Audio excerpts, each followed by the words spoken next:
안녕하세요. 오늘은 10월 29일 목요일입니다. 오늘은 시편 37편 23절에서부터 40절까지를 본문으로 큐티 가이드를 시작하겠습니다. 먼저 오늘 이 본문을 통해서 제가 묵상한 하나님은 사람의 걸음을 정하시는 분입니다. 23절 말씀 읽어볼까요? 여호와께서 사람의 걸음을 정하시고 그의 길을 기뻐하시나니. 아멘. 자, 23절에서 사람의 걸음을 정하신다고 말씀하죠. 근데 그렇다고 해서 하나님이 너는 이 일하고 너는 저 일해. 뭐 이렇게 하신다는 뜻은 아닙니다. 물론요. 하나님은 얼마든지 내 직업을 정해 놓으실 수 있습니다. 하지만요. 내가 그게 뭔지를 알아낸다는 거. 그건요. 말처럼 쉬운 일이 아닙니다.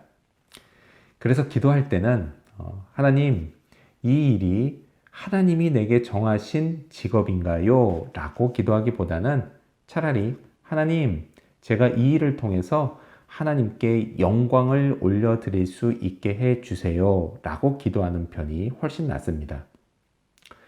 자, 하나님이 걸음을 정하셨다라는 말씀. 이 말씀은요. 그래서 무엇을 하느냐에 관한 것이기보다는 어떻게 하느냐에 관한 말씀인 것입니다.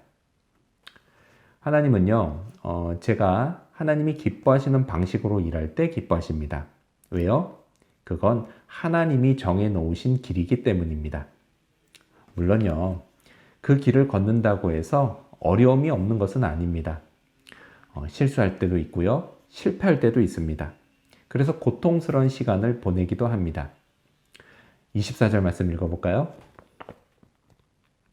그는 넘어지나 아주 엎드러지지 아니함은 여호와께서 그의 손으로 붙드심이로다. 아멘.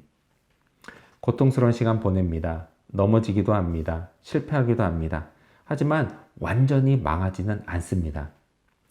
망한 것 같은 그때에도요, 여전히 하나님은 제 손을 붙잡아 주시고 계시기 때문입니다.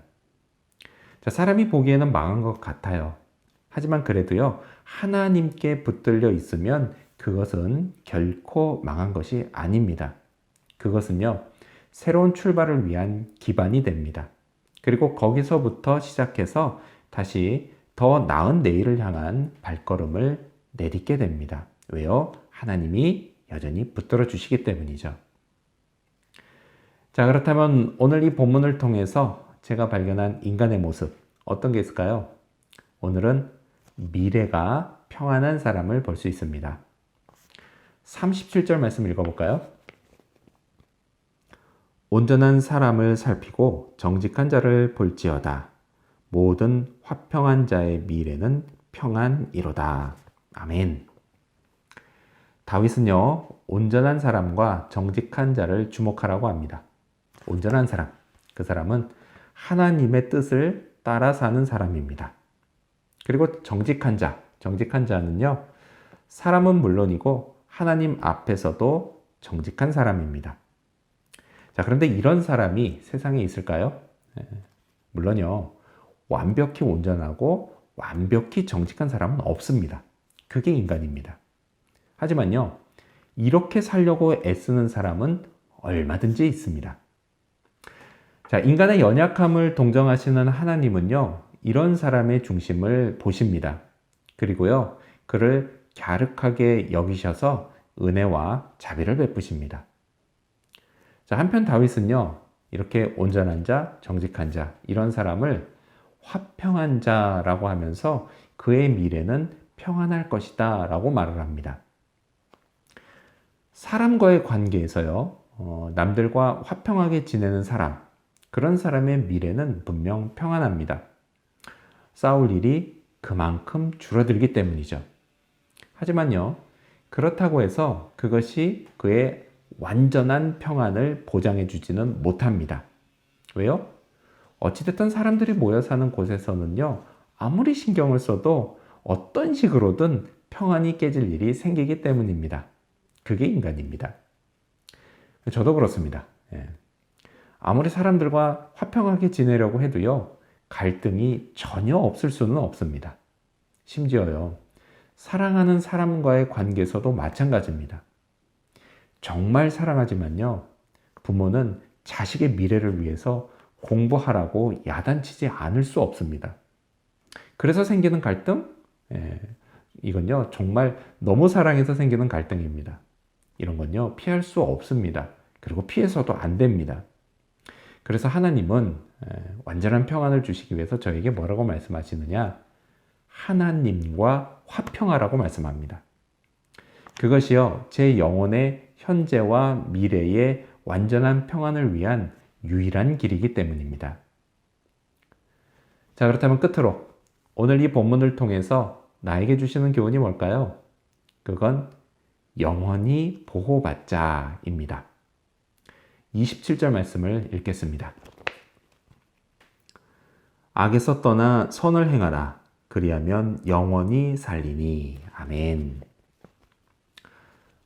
제가 선을 행한다고 해서요, 그것이 영원한 생명을 보장해 주는 것은 아닙니다. 하지만요, 그것은 제가 영원한 생명을 받았다는 것을 나타내 주기는 합니다. 무슨 말이냐? 착하게 살아야 구원받는 게 아니라 구원받았기 때문에 착하게 살아야 한다라는 말입니다. 불신자들도요, 성도들에게 이런 삶을 기대합니다. 그래서요, 더 높은 수준의 도덕적 잣대로 성도를 평가합니다. 하물며요, 하나님인들 안 그러실까요? 하나님도요, 제가 착하게 살길 원하십니다.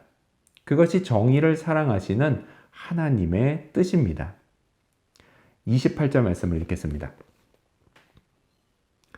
여호와께서 정의를 사랑하시고 그의 성도를 버리지 아니하심이로다.